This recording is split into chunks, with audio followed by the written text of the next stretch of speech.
Obviously दिल बड़ा उदास है कल जिस तरह पाकिस्तान हारा। लेकिन हमें आगे चलना है क्योंकि कल पाकिस्तान की बहुत बड़ी गेम है, पाकिस्तान वर्सेस श्रीलंका। और मैंने बताया था आपको कि अगर इंडिया पाकिस्तान का मैच इस टूर्नामेंट में ना होता तो शायद मेरे लिए सबसे बड़ी गेम और सबसे मुश्किल गेम पाकिस्तान वर्सेस श्रीलंका होती। आज पाकिस्तान और श्रीलंका का हम प्रीव्यू भी करेंगे, लेकिन उससे पहले कल रात को कुछ बातें रह गई थी। ऑब्वियसली मैच के फौरन बाद you are full of emotions, तो कुछ बातें रह जाती हैं जो अगले दिन मैंने लाजमी करनी होती हैं।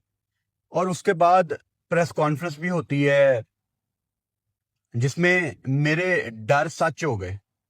कल मैंने आपको क्या बात कही थी कि पाकिस्तान टीम, पाकिस्तान कप्तान, पाकिस्तान कोच जो होटल के कमरे से सोच के आए थे उन्होंने वही एग्जीक्यूट किया। जबकि मैच में शायद टाइम ऐसा आ गया था कि आपको प्लान बी या प्लान सी अप्लाई करना था, but probably they had no other plan. और ये क्लियरली मुझे कल कप्तान सलमान अली आगा की प्रेस कॉन्फ्रेंस से अंदाजा हो गया। मिसाल के तौर पे उनसे सवाल हुआ कि आपने फहीम अशरफ को बड़ी लेट बॉलिंग दी, साइम अयूब को बाय द वे 9 ओवर में हम 3 ओवर करवा चुके थे। तो बड़ा एक अजीब जवाब दिया कप्तान सलमान अली आगा ने कि देखें हमारी टीम के कुछ प्री प्लान होते हैं, मतलब जो हम पहले से सोच के आए होते हैं। फहीम 10 ओवर के बाद आता है।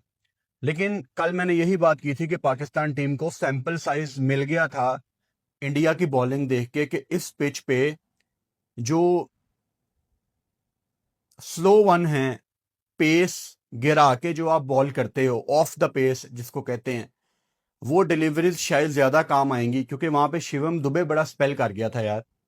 तो वहां पे पाकिस्तान को अपनी स्ट्रेटजी चेंज करनी थी, लेकिन पाकिस्तान ने वही किया जो वो घर से सोच के आए थे।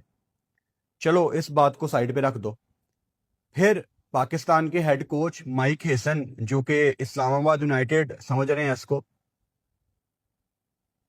उन्होंने एक बहुत, मैं ये तो नहीं कहूंगा उन्होंने एक गलत बयान दिया, क्योंकि ये बड़ा, मैं अच्छे लफ्जों में ये बात कहना नहीं चाह रहा।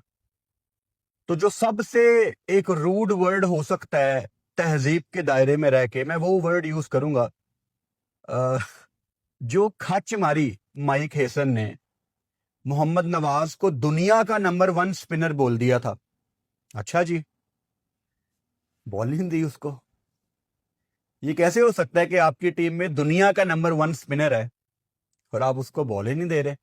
और साइम अयूब कब से न्यू बॉल बॉलर बन गया?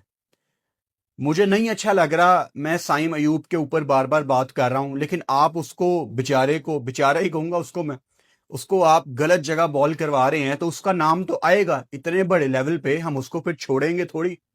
आप उसको आगे कर रहे हैं, वो रगड़ा जा रहा है। वो बच्चा कुछ कह भी नहीं सकता कि यार मुझे बैटिंग पे कंसंट्रेट करने दो। अब होगा पता क्या, कल वाले मैच में शायद ये साइम को बॉलिंग ही ना दें। ऐसा भी नहीं करना। हम ये नहीं कह रहे कि आप साइम को बॉल ना दो, लेकिन Saim could be your fourth और फिफ्थ बॉलर जो एक आधा ओवर करवाने आ रहा है। He can not be your main bowler, that too against India, against Abhishek Sharma, against Shubman Gill. वो आपका मेन बॉलर नहीं है भाई साहब। आप जबरदस्ती एक बैटर को जो कि बॉल कर लेता है थोड़ी बहुत, आप उसको मेन बॉलर बना रहे हैं, आप गलती पे हैं। नंबर 2। नंबर 3, कल सूर्या कुमार यादव ने प्रेस कॉन्फ्रेंस में कहा कि पाकिस्तान इंडिया की तो कोई राइवलरी ही नहीं है। तो सूर्या बाबू, हमारे बड़े इतना कुछ कर गए हैं कि आप जब क्रिकेट छोड़ भी दोगे ना, फिर भी शायद पाकिस्तान का अपर हैंड ही हो। पाकिस्तान टेस्ट मैचों में आपसे आगे है, पाकिस्तान वनडे मैचों में आपसे आगे है। हाँ, T20 में आपका रिकॉर्ड अच्छा है, मैं उसको एडमिट करता हूं बड़ी रिस्पेक्ट के साथ। लेकिन ये कहना कि पाकिस्तान इंडिया की कोई राइवलरी नहीं है, इसको मैं नहीं मानता। राइवलरी रीसेंट फॉर्म से नहीं आप देखते, राइवलरी आप अपनी हिस्ट्री से देखते हो। पाकिस्तान इंडिया की राइवलरी क्रिकेट की सबसे बड़ी राइवलरी है। हाँ, अगर 50 साल के बाद कोई दो नए मुल्क आपस में लड़के अलग-अलग हो जाएं और फिर बाद में उनकी क्रिकेट टीमें बन जाएं, तब हम तो नहीं होंगे 50 साल के बाद। लेकिन तब कोई नई राइवलरी आ जाए तो मुझे नहीं पता, लेकिन आज की डेट में इंडिया पाकिस्तान सबसे बड़ी राइवलरी है। फिर इसके बाद इंडियन प्लेयर्स ने सोशल मीडिया पे ऑब्वियसली अपनी तस्वीरें लगाई। अभिषेक शर्मा ने लिखा यू टॉक वी विन। मुझे बड़े पाकिस्तानियों के मैसेजेस आए, देखें अभिषेक ने कितनी रूड बात लिखी है। इट्स ओके यार, वो जीते हैं, वो लिख सकते हैं। देखो, वो जो हैंडशेक वाला मामला था, जो ड्रेसिंग रूम का दरवाजा बंद करना था, वो बिलो द बेल्ट था। वो स्पोर्ट्समैन स्पिरिट में चीजें नहीं आती, वो बिल्कुल ही काबिल कबूल नहीं है। लेकिन आप जब मैच जीत के ऐसे कैप्शन लिखते हो, यू टॉक वी विन, और आप विनर हो, you are allowed to do anything, आप कर सकते हो। मुझे कोई प्रॉब्लम नहीं है अभिषेक या किसी भी इंडियन क्रिकेटर के सोशल मीडिया पे कैप्शन लिखने से कि जी आप बात करते हैं हम जीते हुए हैं। आप आज जीते हो इंडिया, आप जो मर्जी लिखो। कल को अगर पाकिस्तान इनको हराता है फाइनल में, जो कि अभी मैं उस पर आता हूं, पाकिस्तान अगर कल को लिखेगा 6-0 तो फिर भी वो ठीक होगा। मतलब आप जीते हो, सोशल मीडिया पे जो मर्जी लिखो आप, you are allowed after this kind of victory. जिस तरह डोमिनेट उन्होंने किया, उनको अलाउ है, तो टेंशन की कोई बात नहीं है। अच्छा, एक और तस्वीर सोशल मीडिया पे साहिबजादा फरहान की वायरल हुई हुई है इस टाइम, जो उसने वो सेलिब्रेशन की। और इंडिया जो कि मतलब उनका मीडिया चलता ही चीखने चिल्लाने पे है, कल से साहिबजादा फरहान की तस्वीरें जलाई जा रही हैं कि ये देखो, उसको पहलगाम के साथ जोड़ा जा रहा है। जो वो उनका गंदा मीडिया है वो सब कुछ वही कर रहा है। तो मैं आपके सामने ये MS धोनी की तस्वीर एक दिखा रहा हूं। ये MS धोनी ने 2005 में श्रीलंका के अगेंस्ट सेम सेलिब्रेशन की थी। ये तो नहीं आपको इंडियन मीडिया दिखा रहा। देखो, मैं मानता हूं कि इंडियन मीडिया आप लोग गंदे हो, मुझे पता है, और मुझे पता है कि आप लोगों का धंधा पाकिस्तान के अगेंस्ट चलता है। मतलब मैं आपका रिजक ना रुके, रोटी खाते रहो, पैसे आते रहने चाहिए। मैं आपके ये चीखने चिल्लाने के अगेंस्ट नहीं हूं। आप लोगों का तरीका कार है वो, आपके लोग ये देखना चाहते हैं, आप दिखाते हैं, दोनों चलते रहो जैसा आपने चलना है। मुझे मसला फरहान की तस्वीर दिखाने से नहीं है, लेकिन थोड़ा सा जिगर गुर्दा बड़ा करके फिर MS धोनी की भी तस्वीर दिखाओ। या मुझे आपको वो याद करवाने की तो जरूरत नहीं है जब MS धोनी ने इंडियन आर्मी का ग्लव पहना था। मतलब फिर अपनी भी तो करतूते दिखाओ ना। तो जिस इंटेंसिटी से इंडिया पाकिस्तान का मैच चल रहा था, ऐसी सेलिब्रेशन गेम में ठीक है। हारिस रऊफ के क्लिप बड़े वायरल हैं जहां पे इंडियन ऑडियंस हारिस रऊफ को तंग कर रही है, और फिर हारिस रऊफ ने उनके सामने एक सच रखा। हारिस रऊफ ने 6-0 का इशारा भी किया, और राफेल जैसे हमने इनके गिराए हैं वो भी इनको करके दिखाया।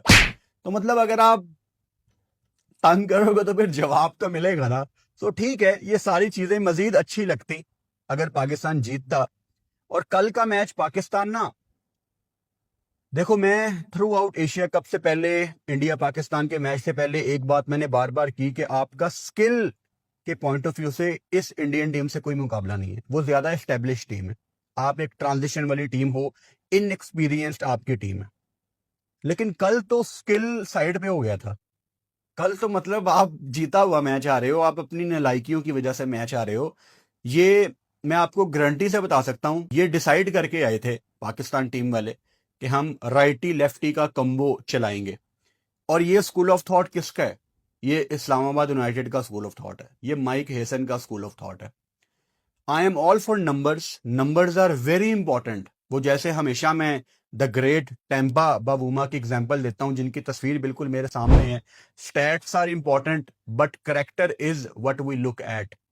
Sometimes you need to use your common sense. ये कोड फुरकान भट्टी की राइटी लेफ्टी का कंबो साइड पे हट गया था जब आपको कल 10 ओवर में एक ऐसा स्टार्ट मिल गया था कि कल दुबई स्टेडियम में इंडियन मीडिया का मुंह बंद हो गया था। मुझे इंडियन दोस्तों के इंडिया से मैसेज आ रहे थे कि पाकिस्तान जीत गया ये मैच, एडवांस में मुबारक। मतलब हम कल लाइव में ये डिस्कस कर रहे थे कि 200 होगा या 190, लेकिन पाकिस्तान ने वहां पे क्या खच मारी, हुसैन तलत को गलत नंबर पे बैटिंग करा दी। वहां पे शायद मोहम्मद हारिस का नंबर बनता था। I have nothing against Hussain Talat. और अगेन सलमान अली आगा ने प्रेस कॉन्फ्रेंस में कहा कि हुसैन तलत स्पिनर का बहुत अच्छा प्लेयर है, वो स्पिनर्स को बहुत अच्छा खेलता है। आगा जी, फिर ट्राई नेशन सीरीज का कोई मैच खिला देते उसको। अगर तो हुसैन तलत स्पिनर्स का इतना अच्छा प्लेयर है जो कि वो है, ओमान के अगेंस्ट खिला देते, यूएई के अगेंस्ट खिला देते, कुछ कर लेते ना। कोई हमें उसका सैंपल साइज एक दफा दिख जाता, उस बच्चे को थोड़ी इंटरनेशनल प्रैक्टिस दिख जाती। मैं हुसैन तलत को कल खिलाने की जो लॉजिक थी उसको समझ पा रहा हूं। 160 170 वाले पिच आपको नजर आ रहे हैं, पाकिस्तान की अर्ली ऑन विकेटें गिर रही थी, आपने एक ऐसा बैटर डाला जो हसन नवाज से बहुत साल पहले डेब्यू कर चुका है, उसका डोमेस्टिक का तजर्बा ज्यादा है। आपने एक शायद एक स्कूल ऑफ थॉट ये है कि आप हसन नवाज को खिलाते, वो भी शायद ठीक है। एक स्कूल ऑफ थॉट ये है कि हुसैन तलत को रिप्लेस करना शायद एक फेयर कॉल थी। मैं दोनों स्कूल ऑफ थॉट्स के साथ हूं, मतलब हुसैन तलत को कल खिलाने का डिसीजन बिल्कुल भी गलत नहीं था, चलो इसको इस तरह करते हैं। लेकिन जो आपको 10 ओवर में स्टार्ट मिल गया था ना, आपके सारे प्लान आपको रिवाइज करने की जरूरत थी। आपको अपना बैटिंग ऑर्डर चेंज करना था, आपको फौरन से शफलिंग करनी थी। और ये जो सारा आपका बैटिंग ऑर्डर ऊपर नीचे हो रहा है, ये क्यों हो रहा है? मैं हमेशा एक बात आपको बार बार कहता हूं कि अगर फखर जमान पाकिस्तान टीम में खेले, T20 की बात कर रहा हूं, तो वो सिर्फ एज एन ओपनर खेले। और मैं हमेशा आपको बार बार मेंशन करता हूं कि फरहान और साइम आपके दो ओपनर हैं। अगर इन दोनों में से कोई एक आउट ऑफ फॉर्म है तो उसको आप रेस्ट करवा के फखर को अंदर डालें, ताकि आपके बाकी बैटर्स के साथ ज्यादती ना हो। अब साइम अयूब थोड़ी बहुत बॉलिंग कर रहा है, उसको असल में ये शायद ड्रॉप करना चाहते हो, लेकिन उसकी बॉलिंग का एज इनके दिमाग में था, they had to play Saim Ayub. अब कॉम्प्रोमाइज कौन करेगा? कोई नीचे वाला। अगर ओपनर की जगह ओपनर खेले ना, असूलन तो ऐसे होना चाहिए था, अगर आपका कॉन्फिडेंस नहीं था साइम अयूब के ऊपर, आप साइम को रेस्ट करवाते, फखर को ओपन कराते, बाकी सारे अपनी जगह पे आते। आप जबरदस्ती जब ओपनर्स को टीम में डालने की कोशिश करते हो ना, तो आपके नंबर्स ऊपर नीचे हो जाते हैं। Again, I am all for flexibility, आप फ्लेक्सिबिलिटी करो, लेकिन कॉमन सेंस भी तो इस्तेमाल करो ना यार। कॉमन सेंस इतनी कॉमन नहीं है। कल पाकिस्तान टीम लिटरली जीता हुआ मैच हारी है, और हम कितने जीते हुए मैच हारे हैं इसके ऊपर किताब लिखी जा सकती है। ये जो लोग बात करते हैं ना पाकिस्तान इंडिया के कोई राइवलरी नहीं है, यार हमारे आखिरी 3-4 मैच उठा के देखो, इतना करीब आके हम दूर चले गए हैं। MCG, न्यूयॉर्क, ये अब दिल टूट गया भाई साहब, कल दिल टूट गया।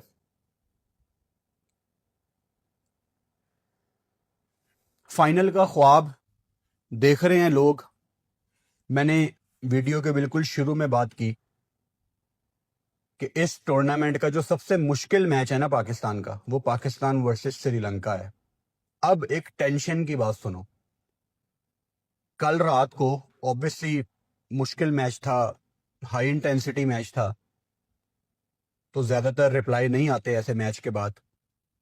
मैंने तो मैच हारने के बाद कल अगले मैच की प्लानिंग शुरू कर दी थी ना, कि पाकिस्तान कैसे अप्रोच करेगी। तो मैंने कल रात को एशियन क्रिकेट काउंसिल को एक मैसेज ड्रॉप किया, उनके मीडिया डिपार्टमेंट को, कि पाकिस्तान टीम की कल एक्टिविटीज क्या हैं, यानी आज की पाकिस्तान टीम की एक्टिविटीज क्या हैं, क्योंकि आपकी जो गेम है वो अबू धाबी में है। रात को मुझे कोई रिप्लाई नहीं आया। इट वॉज ऑब्वियस, रात को 2-2:30 बजे मैंने मैसेज किया था, बट दिमाग ही काम नहीं कर रहा था। मतलब दिमाग ऐसे काम नहीं कर रहा था, मैं स्टूडियो से घर गया हूँ रात को 1:45 शायद, तो मैंने अपने घर कॉल करनी थी कि गेट ओपन कर दो, मैंने साइम अयूब को कॉल कर दी। मैंने घर का नंबर मिलाने की बजाय साइम अयूब को कॉल कर दी, वो तो शुक्र है उसका वाईफाई बंद था। तो दिमाग इतना घुमा हुआ था कल, साइम अयूब चली जा रहा है मेरे दिमाग में। तो खैर, टेंशन की बात, आज सुबह 12-12:30 बजे रिप्लाई आ गया एशियन क्रिकेट काउंसिल का कि पाकिस्तान टीम की आज कोई एक्टिविटी नहीं है। लेकिन आप पाकिस्तान क्रिकेट बोर्ड के सोशल मीडिया अकाउंट्स पे आज देखोगे कि साहिबजादा फरहान की प्रेस कॉन्फ्रेंस आज हुई है। असल में वो प्रेस कॉन्फ्रेंस कल रात को ही रिकॉर्ड की गई है, जो कि मैच से एक दिन पहले ये रिलीज कर रहे हैं। आइडली मैं चाहता था कि पाकिस्तान टीम ट्रेनिंग ना करे, क्योंकि एक इंटरनेशनल मैच के बाद अगर एक दिन का गैप है तो शायद आपको ट्रेनिंग नहीं करनी चाहिए जिस तरह का वेदर है। लेकिन एज ए यूनिट इकट्ठे होके आप अबू धाबी जाते, ग्राउंड में जाके वॉक करते, ग्राउंड की फील लेते, क्योंकि अबू धाबी का स्टेडियम टोटल डिफरेंट खेल रहा है दुबई से। श्रीलंका ने अबू धाबी में 2 गेम्स खेले हैं, दोनों जीते हैं, और उनके फास्ट बॉलर्स का बॉल वहां पे अच्छा खासा मूव कर रहा था अर्ली ऑन। ओपन ग्राउंड है, हवा चलती है, टोटल डिफरेंट कंडीशंस हैं दुबई से। आपने ट्रेनिंग नहीं करनी थी ना। रात को सारे प्लेयर ऑब्वियसली हमारे बाहर जाते हैं खाना खाने, कोई अपने दोस्तों के साथ, कोई अपने दोस्तों के साथ, तो सारे इकट्ठे चले जाते हैं अबू धाबी के किसी रेस्टोरेंट में खाना खाने। टीम बस में बैठो, अबू धाबी के ग्राउंड में जाओ, जरा वॉक करो, स्क्वायर देखो, जरा देखो बाउंड्री कौन सी कितनी बड़ी है, जरा एक ग्राउंड की फील लो, ताकि कल आपके लिए एक एलियन कंडीशंस ना हो। क्योंकि इस टीम में पाकिस्तान की ये जो प्लेइंग 11 है, एक आधा ये अंदर बाहर करेंगे शायद, वो बाद में डिस्कस करेंगे कि किसको अंदर बाहर होना चाहिए। इनमें से कितने लड़के हैं जिन्होंने अबू धाबी में मैच खेला हुआ है? तो मतलब आपके कितने प्लेयर्स ने अबू धाबी में कोई मैच खेला होगा? 3 4 5 से ज्यादा किसी ने खेला नहीं होगा अबू धाबी में कोई मैच। लेकिन चलो 1 मिनट के लिए मैं इमेजिन करता हूं कि सब ने अबू धाबी में मैच खेला हुआ है। स्टिल आप कब से अपनी बेस बना के बैठे हुए हो दुबई को। आपने शारजा में इंटरनेशनल सीरीज खेली, डिफरेंट कंडीशंस। आप दुबई में आके एशिया कप खेल रहे हो, डिफरेंट कंडीशन। कल आप एक ऐसे ग्राउंड में जा रहे हो जिसके बारे में आपकी ओपोजिशन को ज्यादा बेहतर पता है।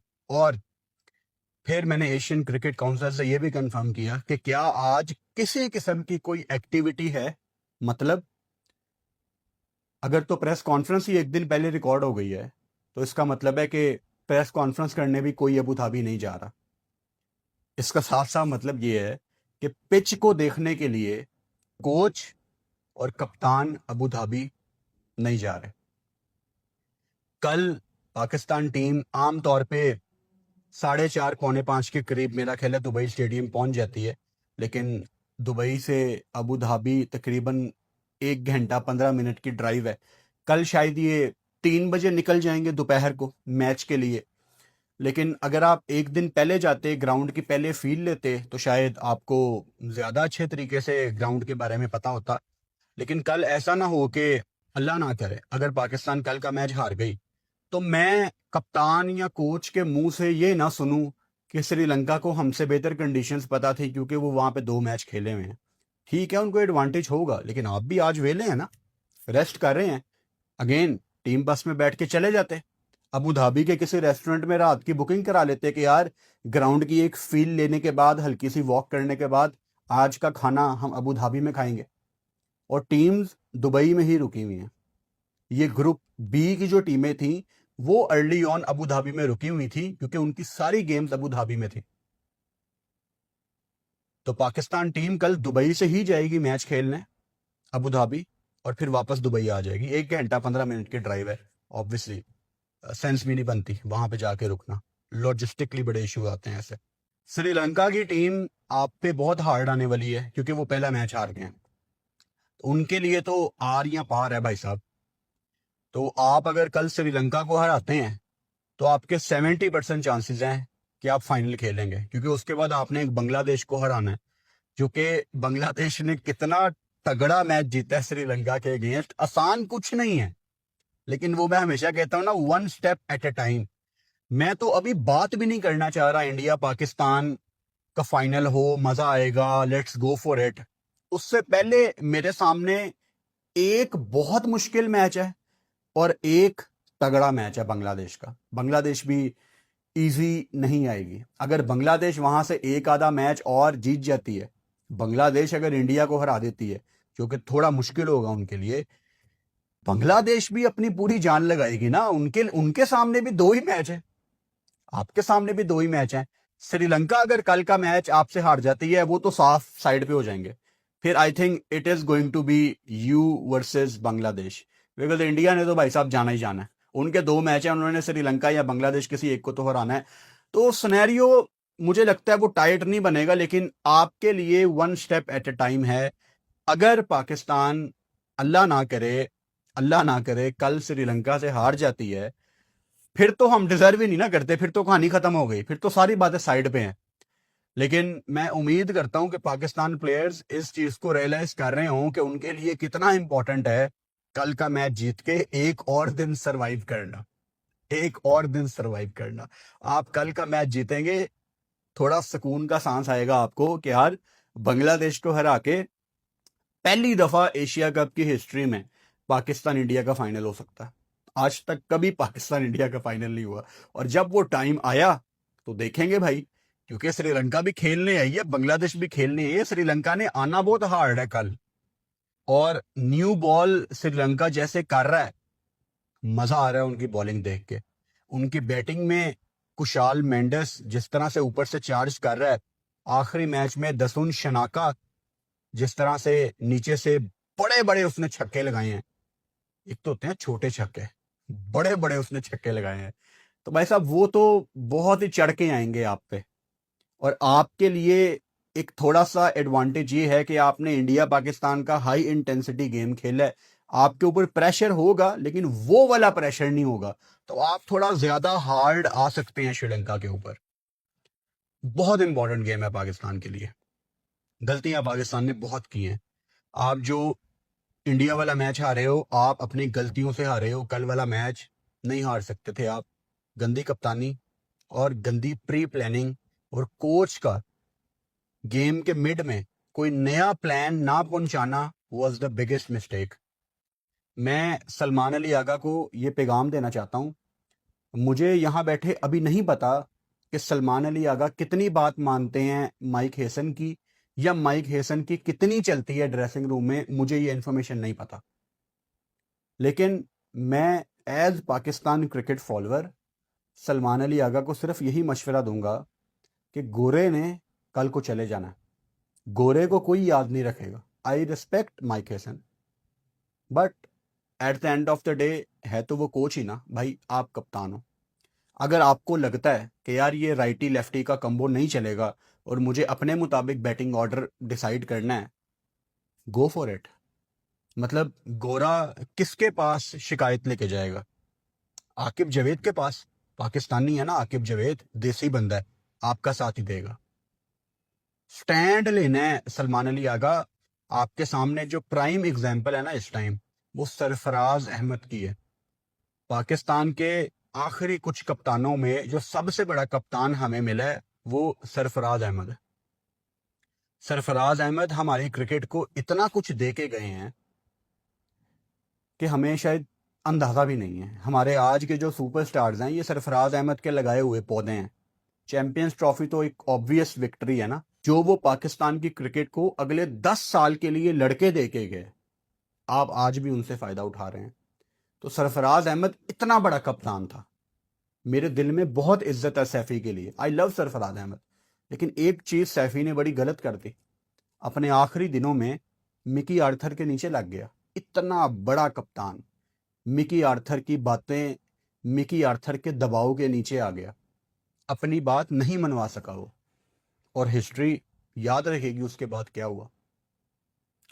तो सलमान अली आगा, आप पाकिस्तान के कप्तान हैं, आप हमारे कप्तान हैं, आप 24-25 करोड़ पाकिस्तानियों के कप्तान हैं।